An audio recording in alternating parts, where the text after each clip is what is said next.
Polisi berkoordinasi dengan Bank Mandiri di Sumatera Selatan. Pihak bank memastikan bahwa saldo di rekening biliet giro yang diberikan Herianti tidak mencukupi.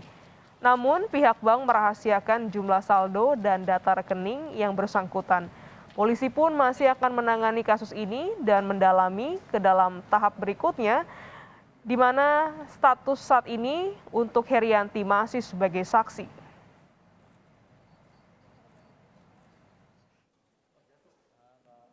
Bahwa hasil koordinasi dan pengecekan kepada Bank Mandiri ya, yang ada di Sumsel sesuai dengan biliet giro yang diberikan oleh saudara Herianti, ya, kita mendapat klarifikasi dari pihak bank bahwa saldo yang ada di rekening tersebut saldonya tidak cukup. Ya. Jadi maksudnya di rekening giro tersebut tidak cukup saldonya. Sementara itu, Direktorat Kriminal Umum Polda Sumatera Selatan menyatakan mereka telah bersurat ke Bank Indonesia untuk melakukan pemeriksaan terhadap rekening bank milik anak Akiditio Herianti. Polisi memerlukan izin BI karena rekening bank merupakan rahasia perbankan. Polda Sumatera Selatan hingga kini telah memeriksa 5 orang saksi.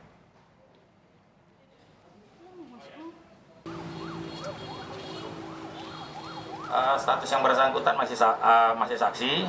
Kami masih memperkuat alat bukti. Beberapa ahli pidana kami juga sudah periksa. Kemudian kami berkoordinasi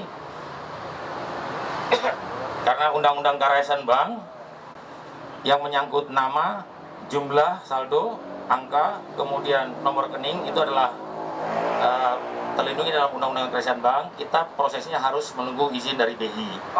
Hari ini surat sudah kita buat dan segera kita layangkan. Kita menunggu izin untuk kita gali keterangan lebih dalam. Sementara itu, tim dokter dari Dinas Kesehatan Sumatera Selatan mendatangi kediaman Herianti di kawasan Tugomulyo. Meski demikian, usai keluar dari kediaman Herianti, keduanya enggan memberikan komentar kepada jurnalis. Diduga sakit, Herianti tidak hadir dalam pemeriksaan yang hari ini menurut rencana dilanjutkan oleh Polda Sumatera Selatan. Pak ya, izin Pak. Bu, sakit apa Bu?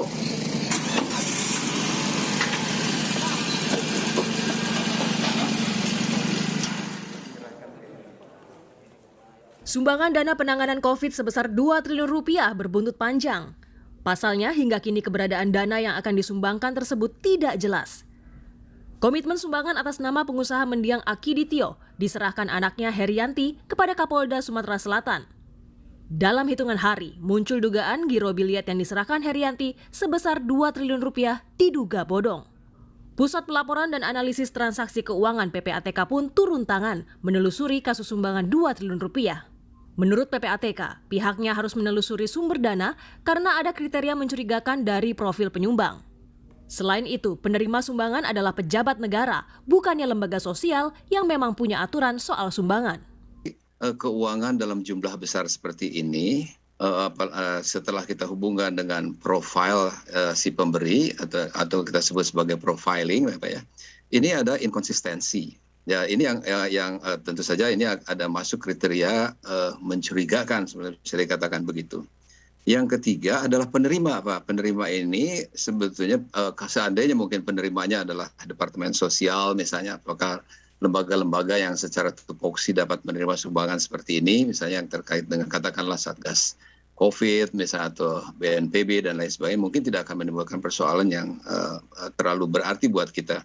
Tetapi begitu yang menerima itu adalah masuk kategori PEPS dalam pengertian PPATK sebagai lembaga intelijen. PEPS itu adalah politically exposed person, Pak. Itu adalah kriteria pejabat negara dari pusat sampai daerah dari berbagai level, Pak ya.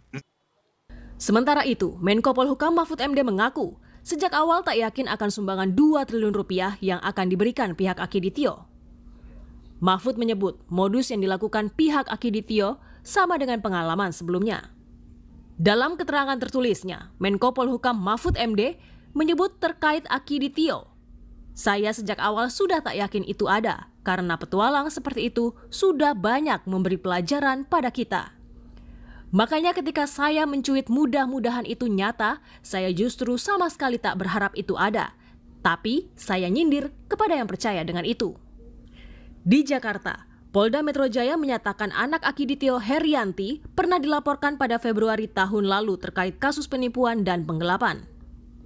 Herianti jadi tersangka dengan kerugian mencapai 6 miliar rupiah. Namun saat kasus berproses, pelapor mencabut laporannya pada akhir Juli 2021. Pelapor mencabut laporannya dalam bentuk pengiriman surat untuk mencabut laporan terhadap saudari H.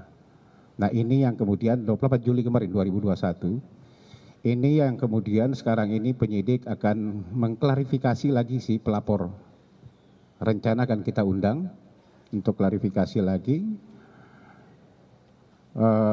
apa motif dari si pelapor ini mencabut laporannya. Tetapi yang perlu saya tekankan lagi di sini bahwa laporan ini sejak Februari tahun 2020 tentang laporan penipuan penggelapan. Jadi jangan disangkut pautkan dengan ada sedikit permasalahan yang di daerah Sumatera Selatan. Karena ini memang sudah. Kita tunggu babak baru dari hasil pemeriksaan polisi terkait sumbangan 2 triliun rupiah. Bila dana itu fiktif, tentu sangat disayangkan karena telah membuat kegaduhan di masa sulit pandemi ini. Tim Liputan, Kompas TV.